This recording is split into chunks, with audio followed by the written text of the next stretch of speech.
আপনার বন্ধুকে যেন আমি বিপদে পড়তে পারে ফোন দেবো না ভাইয়া, আমিও অপরিচিত কাউকে ফোন দেই না। আচ্ছা ঠিক আছে ভাইয়া। না রে, আমি কি কোনো ভুল করলাম নাকি? ও মনে হয় সত্যি বিপদে পড়ছে। ভাই শুনে যাও।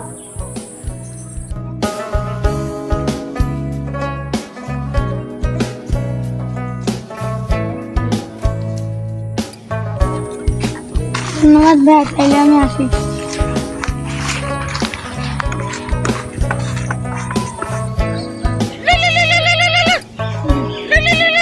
হ্যালো, আসসালামু আলাইকুম। কে?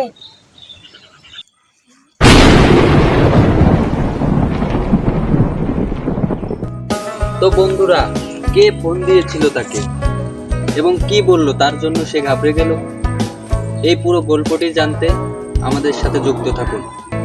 দ্বিতীয় পর্বের জন্য কমেন্ট করুন দ্বিতীয় পর্ব লাগবে।